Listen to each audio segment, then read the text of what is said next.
Greetings, we are back in sophomore English, and our objective now is to finish with JC2. We are in JC2-1, and we're finishing in JC2-1 now. Portia, Brutus's wife, wants to know what's going on. She does not wish to be in the dark. She knows her guy well enough to realize something is up. He has tried to deflect, not let her know, but she knows something's up. To prove that she is in fact worthy of this level of intelligence, she has in fact tortured herself, wounded herself to show she can take it. Of course, Brutus ultimately will say that she is a noble wife. Let's go ahead now and listen to the rest of this scene. I apologize that the recording is very, very low at this point because they're kind of whispering or whatever. And so follow along to make sure you know where you're at. We are on page what, Costalis? 86. Roughly 82 or 86? Okay. 82. 82. Scotus says, and he's never wrong. I got that on video, by the way.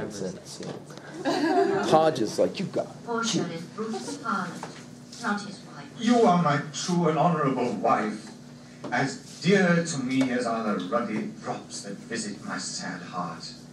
If this were true, then should I know this secret? I grant I am a woman, but withal a woman that Lord Brutus took to wife. I grant I am a woman, but withal a woman well reputed, Cato's daughter. Think you I am no stronger than my sex, being so fathered and so husbanded? Tell me, Constance, I will not disclose. I have made strong proof of my constancy. All right, here it comes. Giving myself a voluntary wound here in a fly.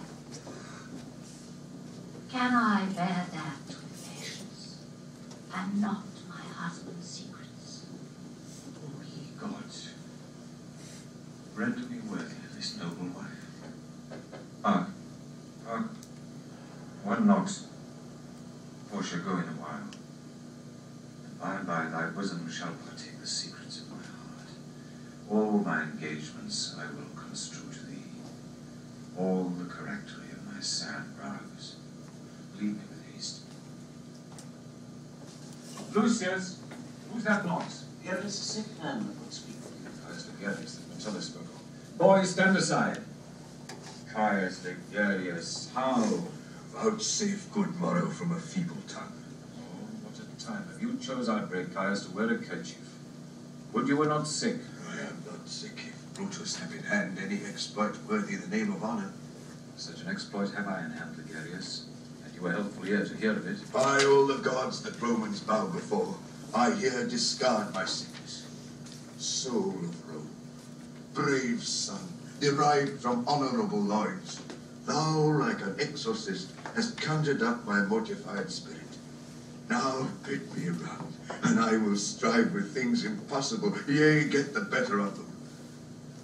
What's to do? A piece of work that will make sick men whole.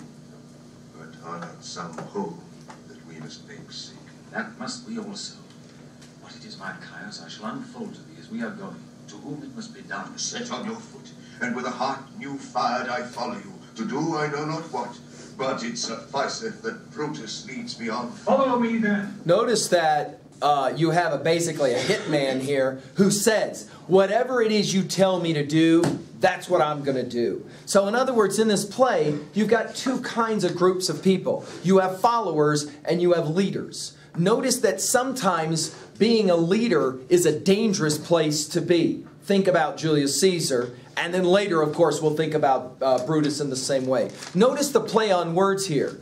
Are you sick? Well, I'm only sick if you're not going to do something. They all talking code language. Once you do something, I will no longer be sick. Well, yeah, I guess we do have to do something. But people who aren't sick have got to be made sick. Who are we talking about now? Obviously, we're talking about JC, right? We're going to have to jack a man who's actually not sick, but he is kind of sick in the regards that some point in the future, he might become a bad leader. We got to get rid of him now. Speaking of that bad leader, let's go to 2-2. If 2-1 is the struggle for Brutus's mind, 2-2 is the struggle for Julius Caesar's mind. and the scenes mirror each other. Now, Shakespeare loves this kind of thing, where he has a mirroring scene. In the previous scene, we have Brutus and his wife Portia. Now in 2:2, we've got JC and his wife, what's her name? Calpurnia. And so you're going to have a very similar kind of back and forth. What Shakespeare's trying to do is to show the humanitarian nature of both of these men. They are both fully human. They both love their wives, in this play at least, and they both want to listen to their wives because their wives are honorable women. His wife, Calpurnia, will say, I have bad dreams, you ain't going out today. You're going to stay with me. Weather was wretched last night. At first, Julius Caesar will agree with her. It will be up to, of course, then peer pressure to convince Julius Caesar to go against the wishes of Calpurnia and to accept the potentiality of the throne and the king status and all of that kind of stuff. All right, here we go. Follow it closely.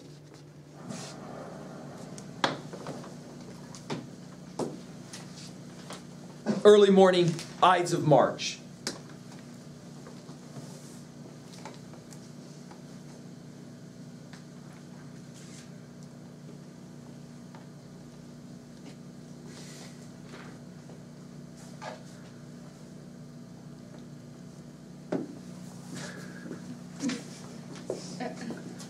Sorry, I just got to throw the other tape in.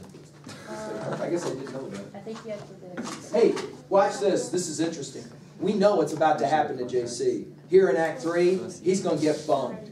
Which means every line he speaks are the lines or words of a dead man walking. Think about the importance of that. He's not going to speak too many more words after this scene, right? And he's about to get jacked by his buddies.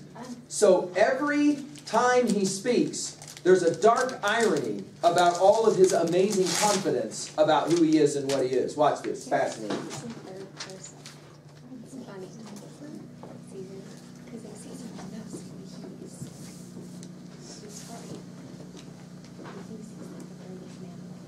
Well, he's Caesar. If I was Caesar, I'd I was Caesar, I wouldn't be here. their personal life. Kevin's tired. Nor heaven, nor earth have been at peace tonight. Thrice have Calpurnia in her sleep cried out, help, ho, they murder Caesar. Who's within, my lord? Go bid the priests do present sacrifice, and bring me their opinions of success. I will, my lord. What make you, Caesar? Think you will fall? You shall not stir out of your house today. Caesar shall fall. The things that threatened me ne'er looked but on my back. When they shall see the face of Caesar. Dark irony. Nothing can hurt me. I'm Caesar. On ceremonies, yet now they frighten me. There is one within, besides the things that we have heard and seen, recounts most horrid sights seen by the watch. A lioness hath weltered in the streets, and graves have yawned and yielded up their dead. Fierce fiery warriors fought upon the clouds in ranks and squadrons, and ripe form of war which drizzled blood upon the capital. The noise of battle hurtled in the air. Horses did neigh, and dying men did groan, and ghosts did shriek and squeal about the streets. Oh, Caesar, these things are beyond all use, and I do fear them. What can be avoided whose end is purposed by the mighty God? Yet Caesar shall go forth, for these predictions are to the world in general, as to Caesar. When beggars die, there are no comets seen. The heavens themselves blaze forth the death of princes. Cowards die many times before their death. Watch these lines. The valiant never taste of death but once. Of all the wonders that I yet have heard, it seems to me most strange that men should fear, seeing that death, a necessary end, will come when it will come. What say the augurers? It would not have you to stir forth today. The fortune the tellers. trails were offering forth, they could not find a heart. The gods do this in shame of cowardice. Caesar should be a beast without a heart if he should stay at home today for fear. No, Caesar shall not. Danger knows full well that Caesar is more dangerous than he. We are two lions littered in one day, and I the elder and more terrible. And Caesar shall go forth. Alas, my lord, your wisdom is consumed in confidence. Do not go forth today. Call it my fear that keeps you in the house and not your own. We'll send Mark Antony to the Senate House, and he shall say you are not well today.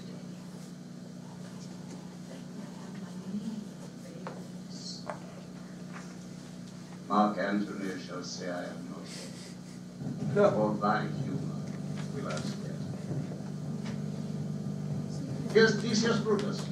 He shall tell them so. Caesar, all hail. Good morrow, worthy Caesar. I come to fetch you to the Senate House. And you have come in very happy time to bear my greeting to the senators and tell them that I will not come today. Cannot is false, and that I dare not falser. I will not come today. Tell them so, Decius. Say ye seek. Shall Caesar send a lie? Have I in conquest stretched mine arms so far to be afeard to tell greybeards the truth? Decius, go tell them Caesar will not come. Mighty Caesar, let me know some cause, lest I be laughed at when I tell them so. The cause is in my will. I will not come. That is enough to satisfy the Senate. But for your private satisfaction, because I love you, I will let you know. Calpurnia here, my wife, stays here. She dreamt tonight she saw my statue, which, like a fountain, with 100 spouts, did run pure blood. And many lusty Romans came smiling, and did bathe their hands in it. And these does she apply for warnings and portents and evils imminent. And on her knee hath begged that I will stay at home to you. This dream is all illicit. It was a vision, fair and fortunate. Your statue spouting blood in many planets, which so many smiling Romans made, signifies Watch how he plays him. This is awesome. Great Rome shall suck reviving blood, and that great men shall press the tinctures, staves, relics, and cognizance. This, by Calpurnia's dream, is signified. And this way have you well expounded it. I have when you have heard what I can say, and know it now. Here it The comes. Senate have concluded to give this day a crown to mighty Caesar. If you shall send them word you will not come, their minds may change. Besides, it were a mock apt to be rendered for someone to say, break up the Senate till another time when Caesar's wife shall meet with better dreams. Ouch. If Caesar hide himself, shall they not whisper low, Caesar is afraid? Pardon me, Caesar, for my dear, dear love to your proceeding bids me tell you this, and reason to my love is nigh. How foolish do your fears seem now, Calpurnia. I am ashamed I did yield to them. Give me my robe, for I will go. And look, where Publius is come to fetch me. Good morrow, Caesar. Welcome, Publius. What, Brutus, are you stirred so early too? Good morrow, Castor. Caesar. I must begin this. I was near so much your enemy as that same ape you which have made you weak. What is the plot? Caesar, it is struck an 8. I thank you for your pains and courtesy. See, Antony that revels longer nights is notwithstanding up. The rumor is Anthony parties all night long. So to most noble Caesar. Then prepare within, and to blame to be thus waited for. Now, sinner, now they tell us, what? Tribonius? I have an hour's talk in store for you. Remember that you call on me today. Be near me that I may remember you. Caesar, I will. So near will I be that your best friend shall be shown in. See that line? Some fish, some wine with me, and we, like friends, will straightway go together. Every like is not the same as Caesar. My heart of Brutus yearns to make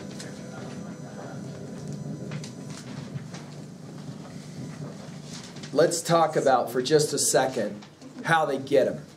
How, in the end, analyze it. How, ultimately, do they get Caesar to agree to go to the Capitol? They offer him the crown and They- make fun of him. There is the promise of the crown. I can't believe you're listening to a woman.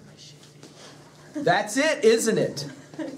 Really? Are you going to be known as a guy who listens to a woman?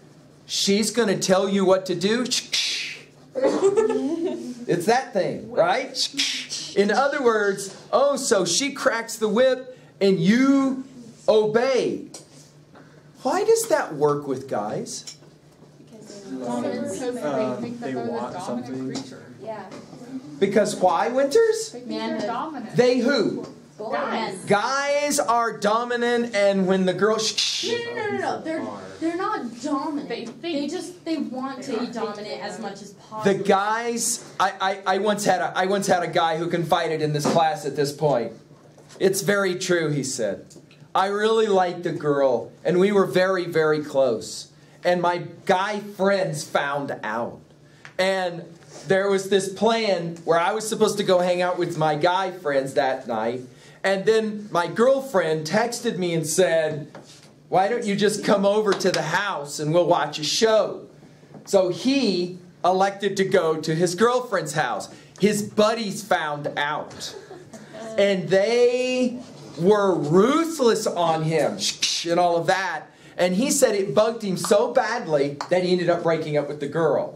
And so he said, looking back on it, he said, this is serious power. When a group of guys teases another guy about, really? You're going to let a girl tell you what to do? At that point, he said, I couldn't live with this. It was like they were brutal to me. Now, some of us will say, well, yeah, but that's like silly high school boys. When guys get older, they become more mature. And then it doesn't work the same. What does this play suggest? It works. It still works. It even, are you ready for this? And this is disturbing if you're a guy. If you're a guy watching this play, this is disturbing because Caesar is a serious macho man. He's a guy who has killed a lot of people in his life. He is a general. He is a warrior fighter guy. And yet, it still works. Why doesn't Caesar just say, I'm not going because I don't want to go, and never even mention this thing with Calpurnia? Why do you think he mentions the Calpurnia thing? Why does he say, Calpurnia had a bad dream last night and I need to listen? Yeah, because he's a wimp otherwise. He wants to blame it on the woman. He needs someone to blame it on. Yeah. Does this show a fault in Caesar's character? Yes. He wants to listen to what his wife wants him to do. If a guy does what his girlfriend tells him to do, is that a sign of being weak? No. I don't. Because I just get my way. Ah! If the guy does what the girl tells him to do, is that a sign of weakness for the guy? There's an extent where it gets out of control. It can get out of control, Costello says. What do you think, Pacheco? Can it get out of control, or should a guy never do what the girl tells him to do? Oh! What do you think, Winters? When a girl says, you're going to do this, you are definitely not doing that. And he goes, okay. Is that I think that in their case, Calpurnia is like, you shouldn't go out. I think that you're going to die. I mean, I think that makes sense. Like, dumb things, like, who cares? But, yeah. Are girls ever manipulative to guys? Yes. Yes. It happens. All the time? And why does it happen? Because they can't get what they want. boys are manipulative. Guys are interested in getting what they want, and the way they get what they want is that what you're The saying? girls can't get what they want unless they go through the guy. So in other words, girls have to manipulate? Yeah. Yeah. Let me ask this question. What does Calpurnia gain by her guy, JC, not going to the Capitol that day? Well, yeah, no, I mean in the implications of the play, obviously we know the answer to that. But remember, she doesn't really know that, as obviously JC doesn't either. Say it out loud. She gains dominance. In what way? She got the mighty Caesar to stay home. You got it. She has the ability to say, I don't care what kind of country you think you run. In this house, I'm the one that runs the show. Do you see it? In other words, notice that she says to him, no, you're not going. That's the initial. No, you're not going. He's like, what are you talking about? Of course I'm going. Then she says, please don't go. Right? Question. Do you think it's a good thing when a wife has the power to tell her husband what to do. Yeah. It depends on what it is. If it's over. It goes both ways. I once had a sophomore who said it this way. You tell me what you think. I once had a sophomore that said it this way. He said, I grew up in a house where my mom basically controlled my dad. She told him what to do, and he did it. And I watched that growing up, and he said, I always felt kind of bad. So this is what I will say, he said. I will never, ever be in a marriage situation where the wife tells me what to do. I will tell the wife what to do. Immediately, a student in the class who was female spoke up and said, but I grew up in the exact opposite situation, where in my house, my mom, she had to do everything my dad told her to do. She couldn't have an opinion. She couldn't say, I disagree. The dad said, this is what we're doing. And the mom said, okay. And the girl said, sometimes it was really unfair because my dad would get tired, come home from work. I would ask him, can I go out, blah, blah, blah. And he would say, no. And it had nothing to do with me, as because he was tired and he didn't want to mess with me. And I would go to my mom and say, could you at least talk to him? And she would say, whatever dad says, that's what we're doing. So the girl said, I've decided that when I grow up and I'm married, there is absolutely no way I'm living with a guy that's telling me what to do. So now all of a sudden you've got these two different versions that are predicated, notice, on the way we're raised ourselves. Have you thought about the fact that your greatest education didn't occur in school? It occurred at home, where you watched social dynamics at play. We've been watching some social dynamics on stage with JC. Relationships. Question, who has in your estimation, the more healthy relationship? Brutus and Portia? Or JC and Calpurnia? Or do you see them as very similar? In other words, in the end, Portia wants to run the show with her guy too. In the end, all women want to run the show. Is that fair? No. I think it goes both ways. The door swings both ways. Can there be equality between guys and girls in relationships? There kind of can be. I mean, my dad thinks he runs the house, but he doesn't. That's how my dad is. You're saying a really smart wife lets her husband think that he runs the show when in fact he really doesn't at all. Yes, pretty much. Now, is that possible because women are smarter than men? Yep. It depends. We have guys in this class now, so it's weird when we can see. Yeah. Or Miss Myers, please. Who runs the show at your house, Mr. McGee? Mr. Garcia actually is dying on that today. Miss Myers just broke rule number 1. Mr. Garcia said your wife keeps you here. There is a rumor that Mr. McGee's wife tells him what to do and he doesn't. Well, you've gone to the movie theater before. You're like, the wife's here. I can't get extra butter. Dorn has betrayed. And Skoda gives high five.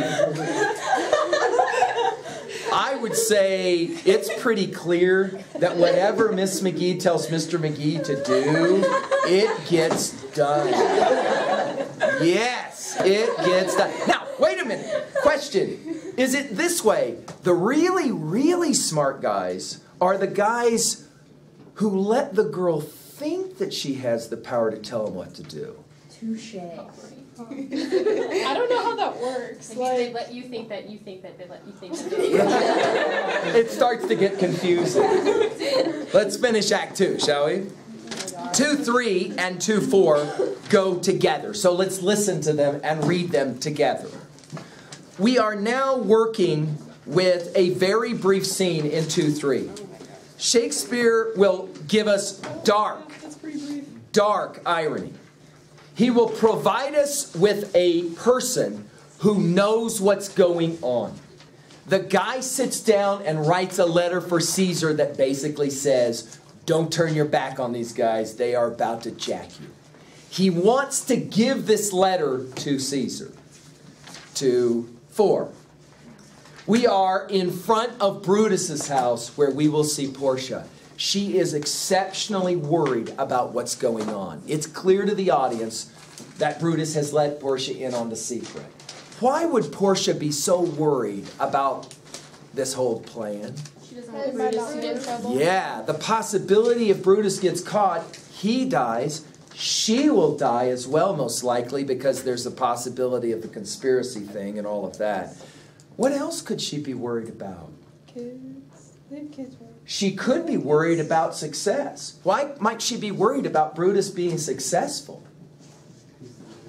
Yeah, once her husband kills the leader, there's the potentiality that maybe he's expected to step into the role. What's the problem with killing the leader and then becoming the leader? Because leaders get People killed. revolt. Right? If you were smart enough to figure out a way to assassinate the leader, how easy do you sleep once you become the leader, knowing that, well, I was able to get to the guy and kill him. Clearly somebody can get to me and kill me type of thing, right? But there's also the there's also the thing that he knows that everybody of the high power hates Caesar. And everybody It's a gamble, isn't it? Can we call it that? It's a gamble. There's a possibility all this works out really well for Brutus, right? And then there's a possibility it doesn't work out well for Brutus. Of course, Act 3 will open that whole discussion for us. All right, let's finish Act 2. Here we go. We're going to do quick 2 scenes. 2-3, 2-4. Writing a note. Trust not Calpurnia's, mark well and jealous Simba. Theseus, Brutus, loved thee not, thou hast wronged Caius Digares. There is but one mind in all these men, and it is bent against Caesar. If thou is not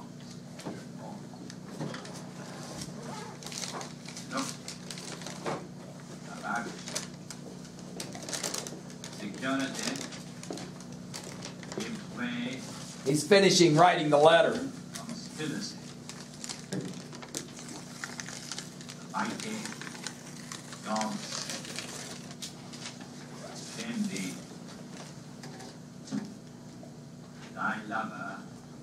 This would be sincerely, we would say today.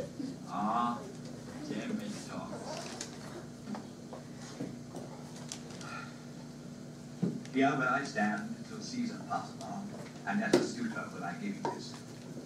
My heart laments that virtue cannot live out of the teeth of emulation. If thou read this, O Caesar, thou mayst live. If not, the fates with traitors do them try. Now this is interesting irony.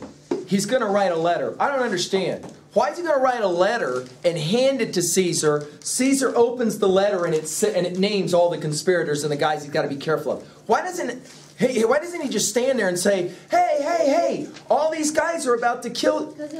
He'd be dead. Right? Yeah. This is the problem oftentimes when you're in a situation where you know a secret, but to divulge that secret can get you in serious trouble, right?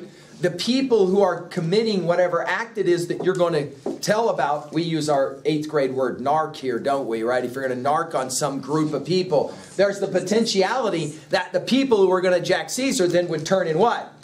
Right, attack you, and there's concern. To heighten tension now, Shakespeare gives us a brief scene where Portia is one freaked out woman. Her husband has left, gone to the capital. She doesn't have any idea what's going on. And remember, this is before the age of texting. This is before the age when you can have immediate information about what's going on. So she's going to leave. He's going to leave. Are you ready for this? She'll never see him again. That's it. It's over. We know this from the course of the action of the play, right? It's going to be over. Watch this.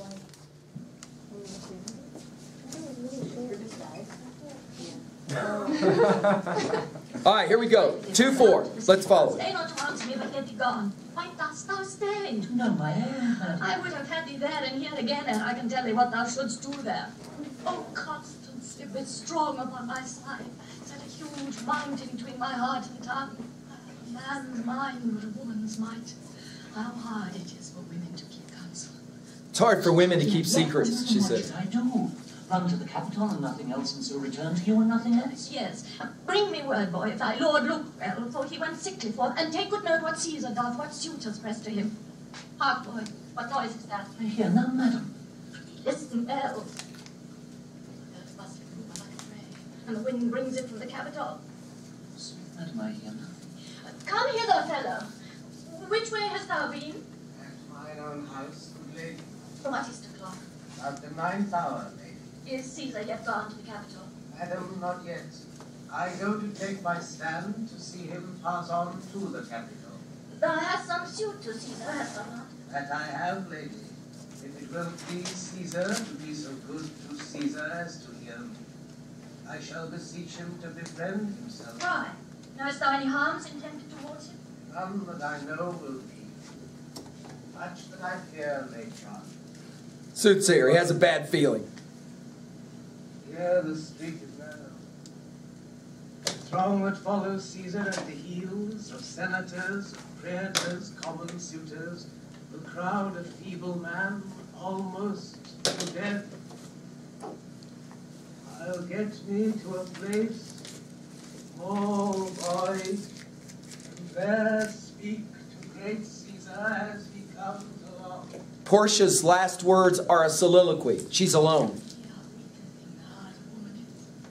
Oh, Brutus, the heavens speed thee in thine enterprise. Whatever the boy had. Brutus hath a suit that Caesar will not grant. Oh, I grew faint. Run, Eustace, and commend me to my lord. Say, I am merry. Come to me again and bring me word what he doth say to me. What does she mean when she says that about a woman and her heart? What does she mean by that? Any ideas? Girls think with their heart, not their head. Do you think that's fair Yeah. to say guys think with their reason and girls think with their emotions? Yeah. Is that fair, do you think? Yeah. Oh no, don't start that one. Hey, go to 1133, number 11 real quickly. That's the paper you have to write on. Go to it in your hymnals just so you can see it. Or do you not have your books in front of you? 11, what is it, Petty? Read it for us. 1133, number 11. What are we being asked to do? According to some critics, Wonders in Julius Caesar is so complex that it offers widely differing views of the title character. Do you agree that the play allows you to form different impressions of Caesar as you read, or is his character portrayed consistently? Cite evidence to support your... Okay, so you're looking at Act 1, Act 2, and you're being asked to comment on this guy Caesar. What kind of guy is he? Is he a fairly consistent man throughout the entire play? By the way, why does he talk about himself in the third person? Because it's Does that annoy? Right, Caesar. Right, that's it. Right, he's talking not as himself, but rather as Caesar. And yes, it can become really annoying. Right, we're